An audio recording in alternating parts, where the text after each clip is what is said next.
Welcome to Christy TV, the Straight Talking YouTube channel. What we've got in store for you today, when we mention boxing gyms, we think IAE Bronx Gym, yeah. And in the USA, we think Thomas and Beckett, UK, maybe even the famous Repton ABC, the Winkelmann Gym, Sheffield, and so on. But what do you think now? Fight Camp and Europe, arguably the most famous camp is Bailey's Gym in Fuerteventura.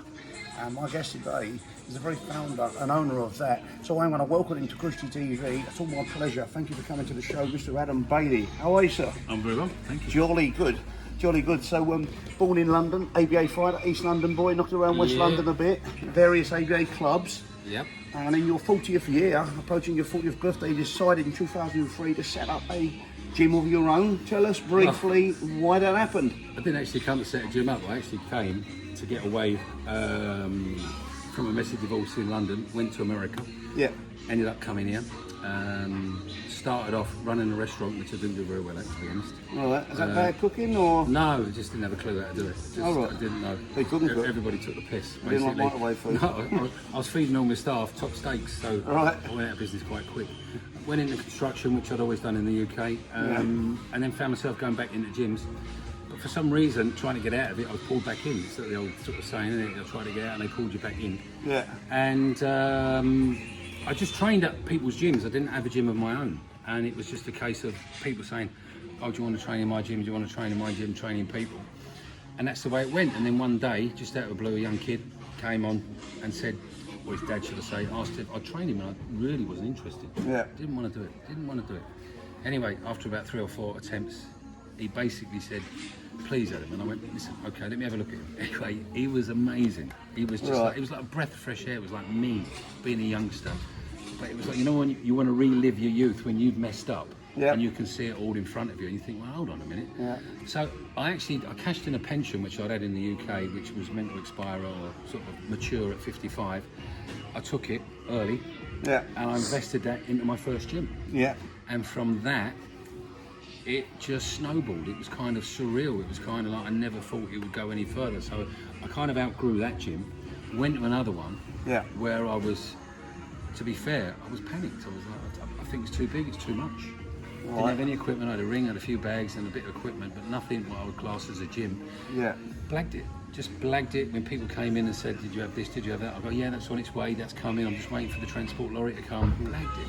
But you are a builder by nature, Was a and builder. clearly you've put pieces of the puzzle, or the wall, should we say, and now you've got a wonderful, we might call equivalent to an house. It's beautifully, we have 2 wonderful gyms here, a champion size ring that we're sitting on, absolutely I've had the privilege of using the facilities. You've got everything you need in a gym, and you then, arguably, in Europe, you are now Fight Camp's #1 most talked about fight camp in Europe. You know, we're here on the beautiful island of Fuerteventura, the Canary Islands, where we're blessed with almost guaranteed great weather, great local foods. It really is the place to be in camp. So whilst you are a Spanish resident, you are a Spanish resident, and you're a Spanish federal equivalent to our British Border Control. You're a licensed trainer. It's a quick one, and I'll tell you how it came to be. It was kind of a weird story. There's a guy in Lanzarote called John O'Brien who had a gym with Robin Reed, which you probably know Robin Reed and you probably know John O'Brien. And they were running events in Lanzarote, and obviously we interact because we're boxing gyms. We all know the same people, which you do in this industry. Everybody knows everybody. And he rang me and said, listen, I'm running this tournament. Would you be interested in coming over and doing something with us? And I yeah. And out of the blue, he just rang me and said, listen, it's been cancelled. What's happened? And he told me that the adjutant had pulled all the funding because the federation had kicked off because they weren't affiliated and it was illegal. Yeah. Well, basically, it's not illegal, but there was no insurance and there was none of this and there was none of that. Yeah. Basically, you're operating outside the jurisdiction of the Spanish authority. You're not in Britain, so you don't have the same rules. Right. So it dawned on me, here I am. I mean, I've gotten away with it for 4 or 5 years. I'm not affiliated. Right. So I rang a guy called Gabriel Sarmiento, which is Sergio Martinez's trainer, and Kiko Martinez at trainers. He won the WBC Trainer of the Year 2011, and he said to me, listen, Adam, don't worry, we'll change your license, we'll get it in Spanish. And I said, listen, it ain't for me, it's for this guy. And he basically said, well, listen, he's going to have to do the course. Right. So I'd said, he doesn't speak Spanish. Right. So I ended up going on this course. best thing I ever did. So we'd both done the course together, got our affiliation to the Spanish Federation, got whatever you needed to get, and on it went. But it was actually run by the Cuban Olympic team, which was even better. So great grounding in training. Fantastic. It wasn't about. I mean, the British Border Control ones mainly, but learn the rule books, learn about contracts, learn about all this stuff. This was more about psychology, about boxing. It wasn't about how to train somebody. It was more about in the mind. The Cuban mindset, and it was great. It was very interesting, and it went on for 6 days, 8 hours a day. So you've got a great gym, great setup. You're very welcoming host. That much I know because I've experienced here, and you're welcome to everybody, be it famous or non-famous. So that's fantastic. But I think it has to be said, your reputation is growing and grown as a trainer, and you do lead by example. At the age of 58, you're in fantastic shape. Yeah. And that's surely a good example to lead by. Now tell us, you've had in your hands, you've met many famous fighters here. Yeah. Who's the best? I'm just going through some notes I've made. Who's the best fighter you've ever met? The best fighter I've ever met, or that's actually. Should we say in achievements to start with? Well, if you ask my favourite fighter, it's always going to be Marvin Hagler. And again, I think I spoke about this earlier. Alan Minter was one of the reasons I loved boxing, because I remember seeing him as a boy. And it's turned out to be one of my best friends is the son of Alan Minter, Ross Minter. But as far as fighters have gone, the most talented fighters I've seen, obviously the Billy Joe Saunders of the world, the Kell Brook, who his potential was unbelievable. I mean, I honestly say this, and Dominic Ingram will probably tell you the same. In the day when he was at his peak, I don't think there was anybody that could beat him. Nobody wanted to fight him. All the stories about he didn't want to fight this one, he didn't want to fight, it wasn't true. Anybody that they put fights out to, they outpriced themselves. Just ridiculous money. I mean, even if it went to pay-per-view, it wouldn't have been enough to pay the 2 fees plus the pay-per-view. That's how much it was. No one would fight him. It was only when the Golovkin fight came and it changed the path, so to speak. Giving 2 weights away there, arguably, was he? Well, it was the first time anyone had really been up through the weights. It was the first time ever. I mean, Amir Khan had just fought Canelo, if you remember. He was ridiculed over it. He had nowhere to go, so I don't think he had a lot of choice. He took the fight, as you know. He performed very well. I thought he performed very well. And I think it does make a difference. It does. And arguably, you're fighting at the time, pound for pound, the best fighter and the most feared. He was an incredible fighter at the time. I mean, obviously age has proved, and with the Canelo fight being as it is now, that people are saying, well, Canelo's pound for pound. But it's about timing. I mean, the same with Mayweather. Mayweather didn't want to take Pacquiao on until he knew he was on the slide. That's how it works in this industry. So he's arguably the most talented you were seeing? Potentially, and what I'd seen over the 12 years that he's been coming to this island, halfway through that, when he just developed into this incredible fighter, seeing him in sparring, seeing him in fights, knowing him as a person, wow. Most achieved fighter you've met? Most achieved. Alan Minter was very good. Yeah, I mean, he was an Olympian. He was a middleweight world champion. I'm just trying to think. Again, Barry Kid Galahad just turned up. He's a very talented fighter. Yeah. Switches very easily. You wouldn't know with the southpaw, the orthodox fighter. So many, really. It's hard when you start picking because styles make fights. But we've had, I don't know, I bet there was one story where we had about 4 world champions in the gym at the same time. And everybody's turning around, oh, there's that one. Oh my God, there's another one. Oh my God, there's another one. You kind of forget how good you've had it. And I think because we're very insular here, and I don't go to the UK, very rarely. Funerals and weddings is about the limit. The weddings so I don't really know what goes on outside of the gym, and it's kind of weird when people come here and talk about it with high esteem, which is lovely. But I don't see it. Honestly, it's not like I'm bragging or anything. No, see what happens here. I don't see it. It's just that this is my life. This is my home. I don't like any fuss. I like it nice and easy. It's my way of life, and I like it like that way.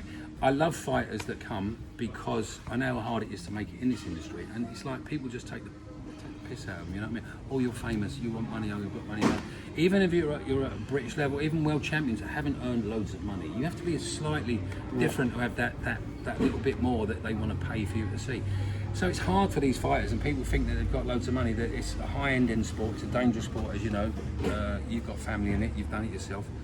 It's the hardest sport in the world, so you've got to look at it as if, like, respectfully. So it's one of them things where fighters do what you see from the outside world. They're being ridiculed or, you know, trying to undermine them, but that's just part of the mind games to win the fight. And after it, you see them. They hug, they love each other, and they respect each other. that's the sport. During your time here, what's been your funniest moment? You got any funny standout moments with any famous fighters or otherwise? Have you ever been around Billy Joe Saunders?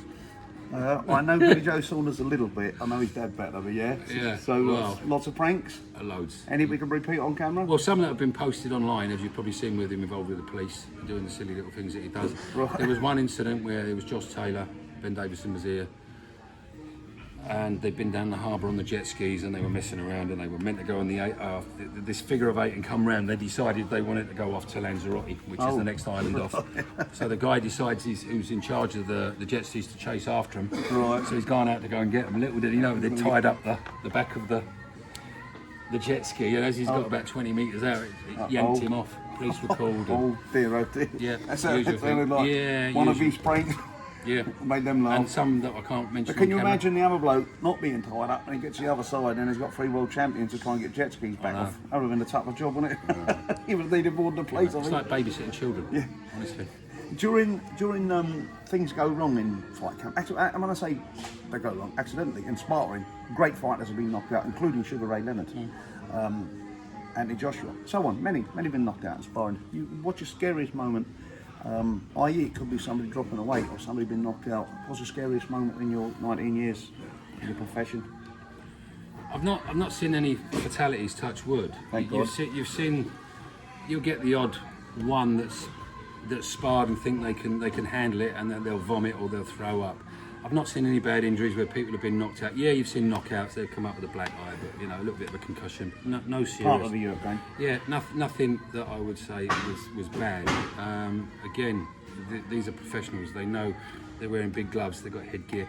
And one of the things this morning, and getting back to that, as you said, if you're a professional, you'll very rarely see, well, I'm guessing you do see it, but ones that come here, they're very respectful. They'll wear the head guards, they'll wear the groin guards, and they'll wear the big gloves, and they'll do everything they need to do. Yeah. And you'll get people that come, I don't want to wear a head guard.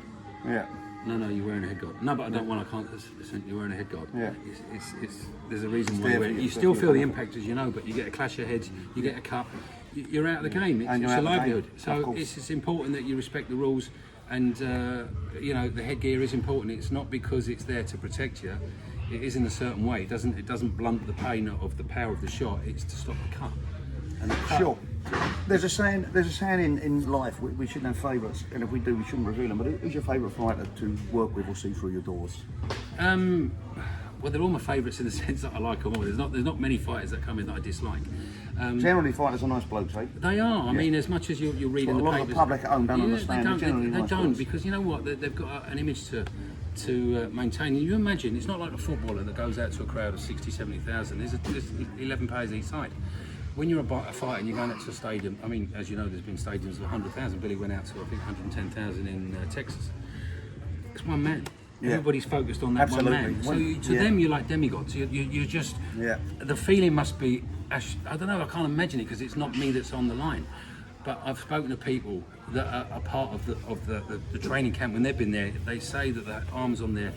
The hairs on their arms just stand up. It's just a feeling that you can't imagine. If a fighter's used to that all the time, you do think you're different to anybody else, and that's understandable because you are. Everywhere you go, wants to stop, want a photograph, they want to do this, and then all of a sudden your career's finished. You've had a loss, and you start getting, people saying you're not that good. You're this and that. They suffer with massive depression. This is why you see sports you've got to personalities leave and the- people. What's their problem? They've got loads of money. It ain't Yeah. the money. It's Gotta the leave the fact big- that the big- you're no big longer a place. god. Yeah, to exactly. people. I can see that, and I can see you naturally having these guys just fight. Just what you really are naturally. And I'm not bigging you up on camera. No, I'm just saying what I see. What you do get with a straight talking YouTube channel, and I do say what I see and what I think. You're very nice for everybody. I see kids in here, ladies, middle to elderly age, gentlemen, so on and so on, and they all get very good treatments. Fantastic. So I can really understand that. Now, you as a trainer, you built this fantastic reputation. What is your ambition? Being over it, it's not going to be as easy to build a champion solely on your own. Would you open dream one day that you could get a champion from the small Canary Islands that you could I think take under everyone your wing? does. I remember a story with Dominic talking about Kid Galahad, that he wanted to fight, that he wanted to bring up from scratch, that it was his protege, that he brought him up in his style, and he was lucky enough to get fruition with that, with Barry winning the world title. The same with Kel to a certain extent, but Kel was started with Brendan, so it was kind of Brendan that brought him through, then Dominic took over. But with Barry was Dominic's from the front, and I remember the story, and I'm thinking, yeah, every trainer wants that. Every trainer wants that. Yeah. But the problem with that is, you can become so emotionally involved in that person when they lose, and it's happened. I mean, Lee Wood he'd been coming here since a young kid. There was the Jordan Gills, the Lee Woods, the Samo Masons of the day. I used to call them the Three Musketeers. There were three young boys, teenagers, on training camps. You see them develop, you see them grow into men, and you get to a world title shot, European, Commonwealth title shot, and you see them get beat, but you feel it. It's a horrible feeling. It's like, it's almost worse than the loss, what they're expecting, because you're part of that. That drains you. Yeah. And I hated it. I hated it. I can see that. Yeah. You know what I mean? You're in it together. Yeah. So you do get attached to these fighters. So you try not to. Yeah. And then, understand. but at the same time, if you're training a kid, you know, it's just not like a week. It can be years in the making. Oh, absolutely. They can come in at 12 years old, and Absolutely. it could be. Let's say Kell Brook walked into the gym at 9 years old, which he did. He wasn't a world champion until he was 27. Yeah, no, exactly. 27 years of age, and he started at 9. So you imagine the investment you've put in that person. For sure. And at any time, they quit.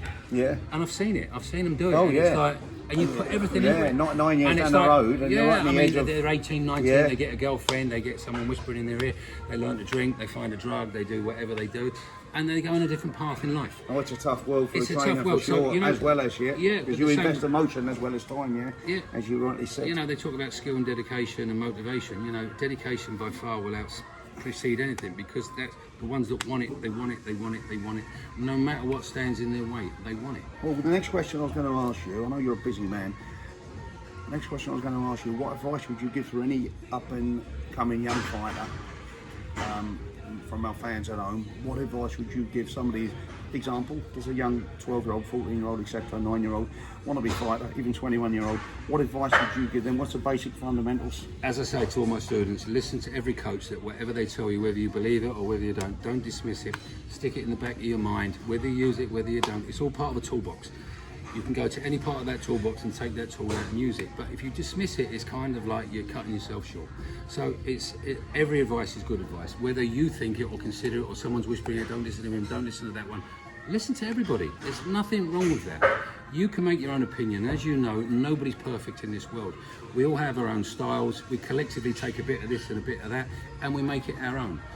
And that's the way we are. You're an individual. You're in that ring. You're on your own. It's not me in that where you're on your own. We're the corner men. We support you. But at the end of the day, you're the one. Yeah. So there you go. So this sounding voice from the man himself, Mr. Adam Bailey. Yes, the founder and the actual main engine driver of this wonderful, wonderful gym here in the beautiful Canary Islands, Fuerteventura. It's a wonderful place to go. If you're thinking about coming out, just getting a bit of training in camp and some sun, come to Bailey's Gym in Fuerteventura, and you will be welcome, as have I been, with open arms. Mr. Adam Bailey, thank you so much, and thank you for tuning in at home. And in the meantime,